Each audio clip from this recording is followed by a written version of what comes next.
रवि लामिछाने भोलि 84 को निर्वाचनमा साँच्चै जनताको बुद्धि फिर्यो, नेपाली जनताको विवेक पलायो र विदेशमा भएका पनि हाम्रा दाजुभाइ दिदीबहिनीहरू आमा बुवाहरू फर्केर आएर साँच्चै राष्ट्रसभालाई 2/3 बहुमत दिए भने 2/3 बहुमतले संविधान संशोधन गरेर चाहिँ भ्रष्टाचारी अपराधीहरूलाई फाँसीको सजायको व्यवस्था गरे भने टुडी खेलमा चाहिँ अटाउँछ मान्छे?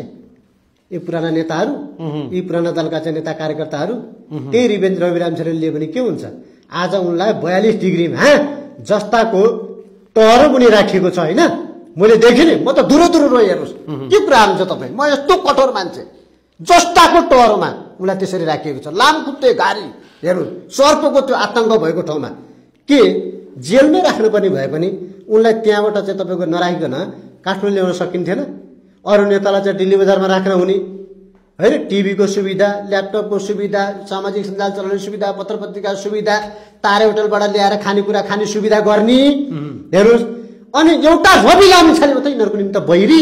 हेर्नुहोस् उनले मलाई भने त हेर्नुहोस् मलाई अहिले राज्य मात्रै लागेको छैन हेमन्तजी, मैले टेलिभिजनमा हुँदाखेरि जजलाई चाहिँ तपाईँको चाहिँ तिनका चाहिँ कर्तव्यहरू भण्डाफोर गरेँ, तिनीहरू पनि लागेका छन्। हेर्नुहोस् मैले चाहिँ स्टिङ अपरेसन गरेँ धेरै ठाउँमा गएर, तिनीहरू पनि लागेका छन्। सबै चाहिँ तपाईँको चाहिँ विरुद्ध लागेका, तर म हिम्मत हार्दिनँ। हेर्नु म त्यत्रो सहयोग चाहिँ सेवा सुविधा त्यागेर आएको मान्छे, म हिम्मत हार्दिनँ। म तपाईँले देख्नु भएको छ म कहीँ झुक्याएको देख्नु भएको छ? उहाँले प्रष्ट भन्नुभयो। म कहीँ चाहिँ तपाईँको डिम देख्नु भएको छैन?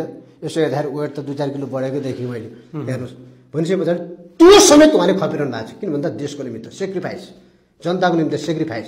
उनले जनताको निमित्त सेक्रिफाइस गरे, अब देशको निमित्त सेक्रिफाइस गरेको। बिपीले पनि लामो समय जेल जीवन बिताउनु पर्यो, देशै छोडेर प्रवासमा बस्नु पर्यो, उहाँले यही भन्नुभयो। हेर्नुहोस् त्यस पछाडि मलाई लागेको क्या बात।